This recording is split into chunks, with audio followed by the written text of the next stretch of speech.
परिमेय संख्याएं क्या होती हैं, ये जानने से पहले मैं आपको एक छोटी सी कहानी सुनाऊंगी। कहानी है मेरे विद्यार्थी रमन की। रमन ने मुझे बताया, जब वह बहुत छोटा था तब उसकी मम्मी ने उसे कंचे ला कर दिए और साथ ही साथ उन्हें गिनना भी सिखाया। 1, 2, 3, 4। उस दिन उसे प्राकृत संख्याओं के बारे में पता चला, जो 1 से शुरू होती हैं लेकिन कभी ख़त्म नहीं होती। एक दिन उसके सारे कंचे उसकी बहन ने ले लिए। तब उसके बड़े भाई ने कहा, अरे रमन, तेरे पास तो 0 ही कंचे रह गए। उस दिन उसे पता चला कि जब हम किसी संख्या में से वही संख्या घटा दें तो 0 प्राप्त होता है, और यदि उस 0 को प्राकृत संख्याओं के पिटारे में जोड़ दें तो हम उसे कहते हैं पूर्ण संख्याएं। क्या कहते हैं? पूर्ण संख्याएं। रमन गणित में बहुत रुचि रखता था। एक दिन उसने अपनी अध्यापिका से पूछा, अगर 3 को 8 से घटाएं तो 5 आता है, लेकिन अगर 8 को 3 में से घटाएं तब उसकी अध्यापिका ने कहा कि इसका उत्तर -5 या घटाव 5 होगा, जो कि एक ऋणात्मक संख्या है। इस तरह उसने जाना कि पूर्ण संख्याओं के समूह में ऋणात्मक संख्याओं को भी मिलाने पर पूर्णांक का समूह प्राप्त होता है। एक दिन वह कुछ समीकरणों का हल निकाल रहा था। उसके सहविद्यार्थी ने उसे समीकरण 2x + 7 = 0 का हल निकालने को कहा, यानी x का वह मान जिसे समीकरण में डालने पर दाईं और बाईं ओर दोनों बराबर हो जाएं। बड़े सोच विचार के बाद उसने ये देखा कि ऐसी एक ही संख्या है -7/2, जिसको डालने पर ये समीकरण हल हो रहा है। लेकिन उसे ये नहीं समझ आ रहा था कि ये किस प्रकार की संख्या है। ना तो ये प्राकृत है, ना पूर्ण, और ना ही पूर्णांक।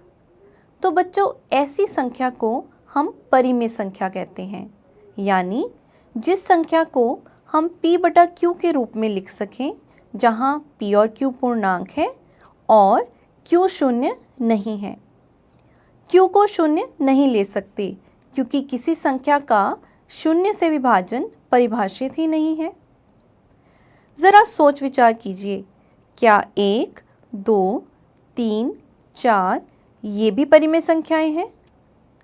और 0 के बारे में आपका क्या विचार है?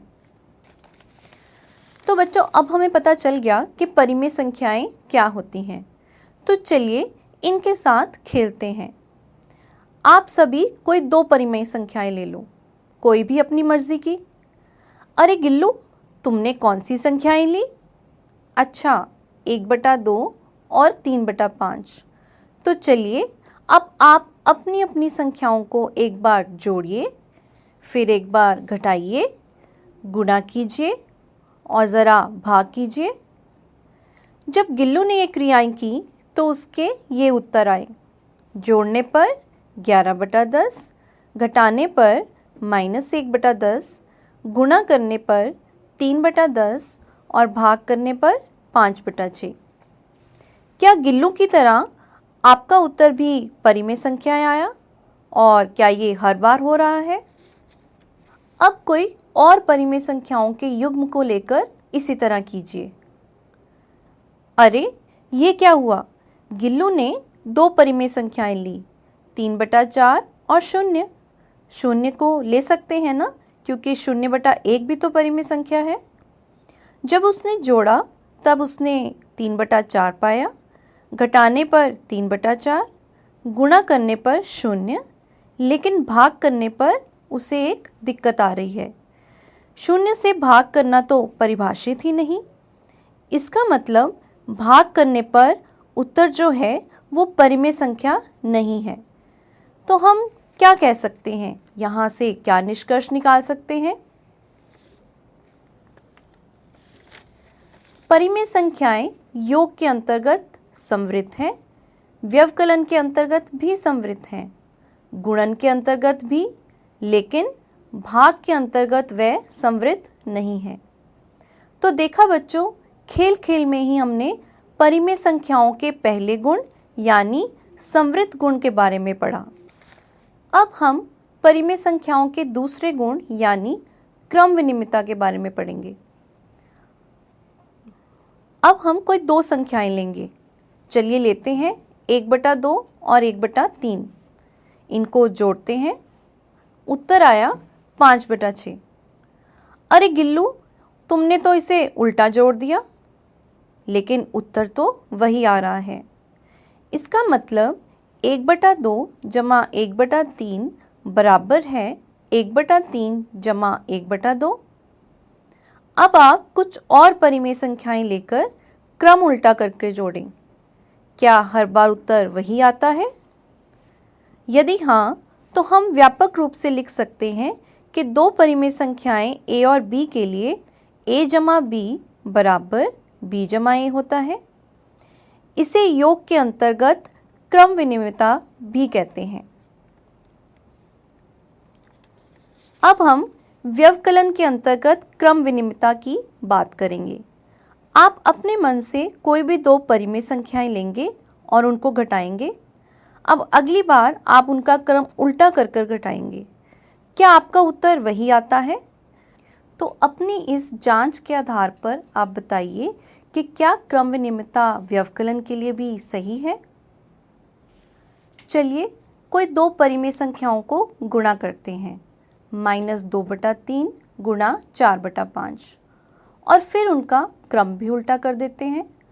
अब गुणा करें 4/5 को -2/3 से। क्या आपका उत्तर वही आया?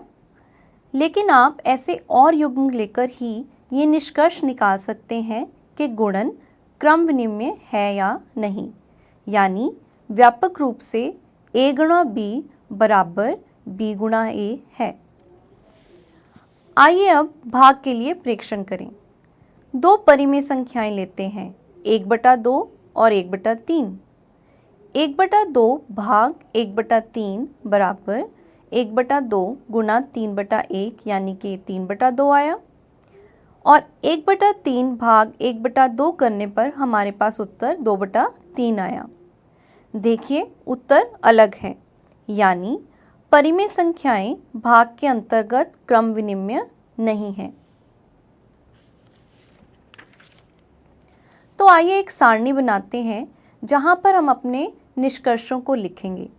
तो परिमेय संख्याएं योग के अंतर्गत क्रम विनिमय है, व्यवकलन के अंतर्गत नहीं है, गुणन के अंतर्गत हैं और भाग के अंतर्गत नहीं है।